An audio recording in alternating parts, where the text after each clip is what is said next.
SBMPTN 2021 kemarin. Nah, di sini ada 10 PTN dengan nilai rata diterima di tertinggi untuk jurusan Saintek, dan di bawahnya itu adalah 10 PTN dengan nilai rata diterima tertinggi. Nilai rata itu maksudnya itu rata-rata yang memang masuk ke universitas yang kalian inginkan, itu rata-ratanya kurang lebih adalah segitu. Misalnya kalau kalian pengen UTBK SBMPTN-nya pengen milih UI, berarti kurang lebih kalian harus punya target setidaknya skor UTBK saya ataupun yang paling rendah yang diterima di UI itu skor UTBK-nya adalah 693,35. Jadi 10 PTN dengan IPA dan IPS ini kalau untuk IPA itu paling tertinggi itu nilai rata-ratanya itu adalah UI, kedua itu adalah ITB, ketiga itu adalah UGM, keempat adalah Erlangga, 5 Undip, 6 Unpad, 7 ITS, 8 itu 11 Maret, 9 itu Veteran Jakarta, dan 10 itu adalah IPB. Jadi dengan skor rata-ratanya itu setidaknya kalian harus punya target. Kalau saya mau ikutan UTBK, berarti setidaknya jurusan yang paling rendah di universitas itu, berarti saya harus punya skor yang seperti itu. Misalnya kayak saya pengen masuk IPB, misalnya jurusannya, jurusannya yang paling rendah itu misalnya kayak peternakan. Oh, berarti kalian punya gambarannya, misalnya di jurusan yang peternakan yang kurang banyak peminatnya itu, saya setidaknya harus punya skor UTBK-nya 621. Dan untuk IPS pun sama. Paling tertingginya itu adalah UI dengan nilai rata-rata skor UTBK-nya itu adalah 694. Nilai rata-rata ya, itu bukan skor UTBK-nya, tapi nilai rata-rata skor UTBK keseluruhan untuk masuk ke UI. Kedua itu UGM, ketiga itu ITB, 4 Undip, 5 Unpad, 6 itu ITS, 7 itu Erlangga, 8 itu Brawijaya, 9 itu Veteran Jogja, 10 itu adalah Universitas Jenderal Sudirman dengan nilai rata-ratanya bisa kalian lihat. Nah, ini adalah nilai UTBK tertinggi di SBMPTN 2021. Mudah-mudahan kalian bisa melihat ya. Di atas itu adalah 10 peserta yang diterima dengan nilai tertinggi untuk jurusan Saintek dan 10 peserta diterima dengan nilai tertinggi untuk tes sosumnya. Di sini kalian bisa lihat bahwa untuk urutan yang pertama itu yang paling gede di UI adalah tahun 2021 kemarin adalah jurusan Teknik Kimia dengan skor UTBK-nya yang paling tertinggi itu adalah sebesar 893. Itu adalah skor UTBK-nya kalian. Jadi kalau kalian lihat bahwa rata-rata yang namanya PTN favorit dengan jurusan yang favorit juga seperti kedokteran, oh saya harus punya target, berarti skor UTBK saya atau nilai UTBK saya itu harus 850 ke atas untuk jurusan favorit atau nilai yang untuk jurusan yang memang difavoritkan oleh teman-teman. Bagi jurusan IPS, kurang lebih dia lebih bervariasi jurusannya, seperti kayak UGM itu hukum, UI hukum, ITB itu sekolah bisnis, UI itu ada juga psikologi, dan hampir rata-rata itu kalau untuk yang sosum itu UI, begitupun juga IPA juga sama, dengan nilai yang tertinggi itu untuk jurusan hukum di UGM, skor UTBK-nya adalah 822,29. Nah, itu adalah gambaran buat kalian semua pada saat saya mau memilih jurusan untuk PTN mana. Dan sehingga saya harus tahu bahwa, oh iya, saya harus punya kemampuan untuk skor UTBK-nya seperti apa. Nah, biasanya di bulan-bulan sekarang, Agustus ataupun September, Oktober, itu nanti akan banyak yang namanya informasi mengenai tryout UTBK online. Jadi bagi kalian yang misalnya tidak bimbel, ataupun misalnya kalian lagi bimbel, tapi pengen tahu kemampuan saya sebenarnya sampai mana, kalian bisa ngikutin tryout tersebut. Karena kalau yang Ibu lihat atau perhatikan itu yang namanya tryout UTBK, ada yang memang dia gratis, ada yang berbayar. Dan berbayar pun menurut Ibu masih sangat terjangkau biayanya, sehingga kalau bagi kalian yang setidaknya pengen tahu nih kemampuan saya itu untuk di UTBK itu segimana ya, sedangkan saya pengen cita-citanya pengen kedokteran, saya pengen cita-citanya hubungan internasional, atau saya pengennya jurusan psikologi. kira-kira saya bisa nggak ya dapetin skor 700, atau setidaknya saya kira-kira bisa nggak ya dapetin skor 800 gitu. Nah, kalian bisa ngikutin tryout UTBK online itu bisa berkali-kali sampai kalian bisa terpuaskan rasa penasaran kalian terhadap kemampuan kalian. Nah, kurang lebih seperti itu informasi mengenai pelaksanaan UTBK dan SBMPTN. Bagi kalian yang ada mau menanyakan, silahkan kalian bisa tanya. Ada yang mau ditanyakan? Ayo banyak tuh, silakan anak-anak. Bu, saya mau nanya boleh Bu? Boleh. Kenapa Nanda? Tadi kan Ibu bilang yang sekolah rencananya mau ngadain apa uji coba yang TPS itu ya Bu? Ya. Itu kira-kira kapan Bu? Apa udah ada wacana gitu Bu? Masih wacana sih, mudah-mudahan memang waktu dan bukan biaya ya, tapi memang waktu yang memang bisa menyediakan buat kalian kelas 12. Karena kalau kelas 12 itu kalian kan waktunya sangat padat. Sehingga sekolah pun atau bagian kurikulum nanti akan melihat kapan waktu yang tepat. Bisa di semester ini, ganjil ini, atau bisa pas di semester genap. Gitu loh. Kalau misalnya kalian, kalau kamu Nanda sudah ini belum? Sudah beli soal UTBK? Udah sih Bu.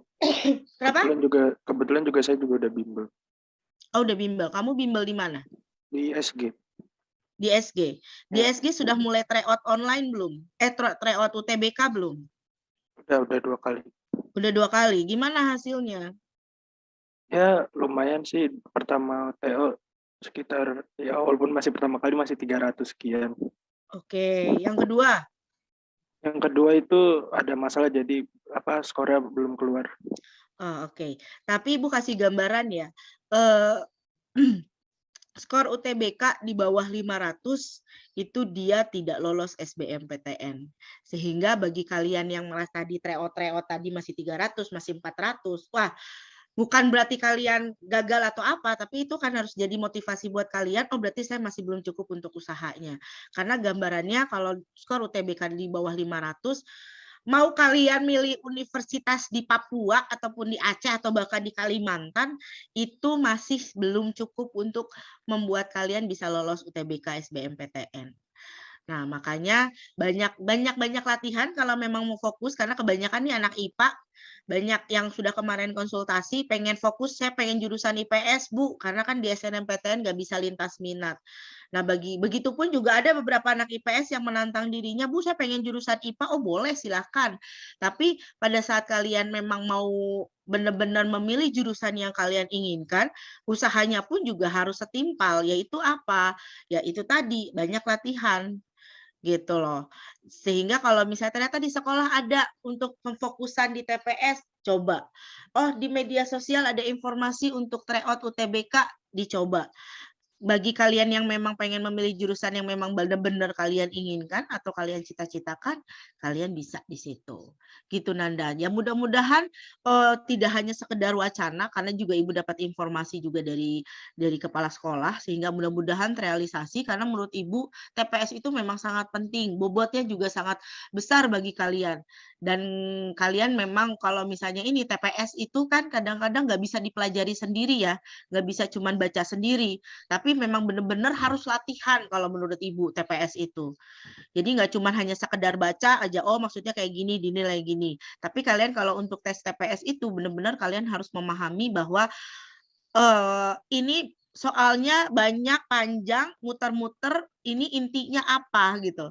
Sehingga kalian harus tahu juga kuncinya pada saat dia jenis soalnya adalah panjang muter-muter kayak begini, berarti kalau strateginya ataupun clue-nya itu saya harus memilih atau saya harus memahaminya itu maksudnya ini apa. Gitu. Jadi bisa dibilang TPS itu hampir seperti kayak psikotes, cuman dia memang lebih banyak logikanya atau kognitifnya, lebih banyak pemikiran kognitif seperti itu. Jadi mudah-mudahan pelaksanaan TPS yang ada di sekolah itu benar-benar terrealisasi. Mudah-mudahan kelas 12 yang join di Zoom ini benar-benar bisa memahami ya, maksudnya itu seperti apa sih nanti ke depannya kalian seperti ke depannya itu akan bagaimana, gambarannya itu seperti apa. Karena menurut Ibu waktu kalian itu nggak banyak. Waktu kalian itu benar-benar sangat terbatas. Sekarang aja sudah mau masuk bulan September. Kalau dipikir-pikir lagi, oh bentar lagi di Oktober itu kalian sudah TPS atau UTS. Oh nanti bulan Desember kalian sudah mulai yang namanya ujian semester, nilai semester 5. Di bulan Januari itu sudah mulai pendaftaran SNMPTN. Itu tinggal berapa bulan lagi. Sehingga kalau kalian yang memang benar-benar kalian pengen fokus, saya mau melanjutkan kemana dengan jurusan apa atau modal lain sebagainya, Ibu harap kalian benar-benar serius melakukan apa yang Ibu selalu arahkan ke kalian. Karena di minggu kemarin Ibu sudah mulai banyak mulai banyak memanggil siswa kelas 12 yang masih terkendala pelajaran yang belum kalian tugasnya belum selesai atau belum ngirimin tugas atau bahkan yang jarang absen. Padahal Ibu dari awal sudah informasikan ke kalian, Ibu harap di kelas 12 Ibu tidak mendapatkan laporan dari wali kelas bahwa ini si A ini nggak pernah Zoom, oh si A ini nggak pernah absen di GCR. Karena menurut Ibu permasalahan itu hanya waktu kalian kelas 10-11. Kalau di kelas 12 kalian seharusnya sudah paham apa yang harus kalian lakukan. Karena yang butuh nilai, yang butuh ilmu itu sebenarnya adalah kalian. Karena kalian butuh untuk mau kemana. Oh saya pengen masuk ke angkatan, nilai saya harus segini. Oh saya harus ke polisi, oh saya pengen daftar ke sekolah kedinasan, maka nilai saya harus kayak begini. Jadi kalian harus lebih fokus kelas 12 ini. Boleh main, boleh kalian mikirin yang lain, tapi setidaknya dalam 24 jam sehari hidup kalian itu, kalian memikirkan, kalian fokus, kalian mau merencanakan mau kemana. Kurang lebih seperti itu. Ada lagi yang menanyakan teman-teman yang lain selain Nanda? Atau Nanda ada yang mau ditanyakan lagi? Ya sih Bu, mungkin kalau skor UTBK itu minimal itu kalau biar aman itu kalau bisa 600 ya Bu, 600 ya, ke atas. Iya. Apalagi bagi kalian yang memang mau memilih jurusan favorit. Misalnya kayak Nanda kan kamu IPA. IPA kamu pengen jurusannya apa Nanda? Pengen elektro, teknik elektro. Teknik elektro. Di mana? Di TS pengennya. Oh, tadi kan bisa dibilang nih kalau yang rata-rata tadi di ITS termasuk dia 10 PTN yang dia nerima skor tertinggi ya. Top Oke, 10. berarti di situ kamu sudah punya target. Oh, setidaknya enggak 600. Berarti saya harus setidaknya 700. Segitu kalau kamu ngebahas adalah ITS. Oh, berarti Bu kalau misalnya saya di misalnya ITERA, kalau misalnya untuk jurusan yang kamu mau 600 bisa Bu, kurang lebih bisa. Kayak gitu. Jadi kalau Ibu selalu bilang gini, semakin tinggi jurusan yang kamu mau, berarti usahanya semakin harus lebih double ekstra. Oh, di sini ada pertanyaan ini. Assalamualaikum Ibu, maaf mau tanya, untuk PTN jalur mandiri, skor UTBK tetap dipakai atau pure ujian tulis? Selama masa pandemi COVID 2 tahun ini, ada beberapa jalur mandiri dia menggunakan skor UTBK. Seperti kayak di UI, untuk jalur SIMAK UI-nya, dia bisa dibilang dia ada 2 jalur. Satu jalur menggunakan skor UTBK, ada jalur yang menggunakan tes online. Nah, bagi kamu yang saya nggak mau lagi Bu tes lagi, berarti kamu bisa menggunakan skor UTBK. Tapi tidak semua PTN yang jalur mandiri dia menggunakan skor UTBK ya, tapi hanya kurang lebih hanya beberapa. Kayak IPB dia pakai ada skor UTBK. Di Unpad dia ada skor UTBK. Terus, tapi kalau kayak di UNJ, dia di UNJ tidak pakai skor UTBK. Jadi hanya beberapa PTN, tidak semua PTN dia menggunakan skor UTBK. Sehingga pada saat kalian yang memang mau fokus ke sekolah kedinasan, kalian masih bisa melakukan pendaftaran ke yang lain lagi. Begitupun juga pada saat pendaftaran UTBK, misalnya kalian sudah tahu nih ancang-ancang saya mau daftar sekolah kedinasan nih di bulan April. Jadi pada saat kalian pemilihan lokasi tes ataupun tanggal tesnya, ya kalian setidaknya memilih tanggal tesnya itu tidak berbentrokan dengan kalian daftar ataupun tes di sekolah kedinasan ataupun angkatan. Jadinya kalian bisa mencoba semua jalur, mau itu SNMPTN, mau itu UTBK SBMPTN, habis itu kalian mau daftar sekolah kedinasan juga bisa dibilang kalian mau daftar sekolah kedinasan yang mana. Misalnya kayak kemarin ada Kakak Nazira yang dia di STP Bandung, dia termasuk sekolah kedinasan tapi bukan ikatan dinas. Ah Bu, saya mau ikut sekolah kedinasan IPDN sama STP Bandung. Oh silahkan. Gitu loh. Walaupun dengan periode pendaftaran yang sama, asalkan tidak bentrok, kenapa tidak? Gitu.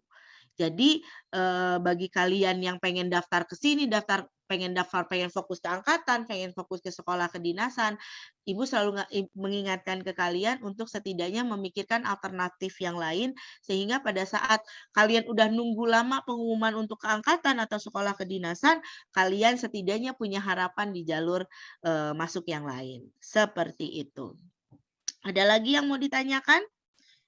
Mau nanya Bu, saya. Iya boleh, silakan Matri.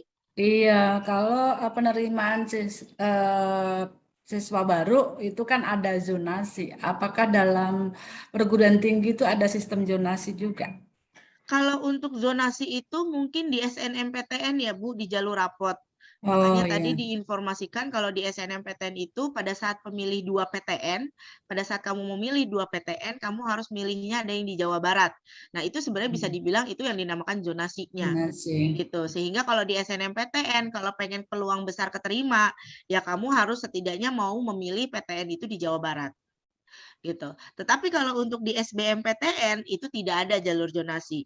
Pada saat kamu memilih jurusan 2 jurusan ataupun 2 PTN, kamu bisa memilih PTN tersebut itu dua-duanya di luar Jawa Barat, tidak masalah.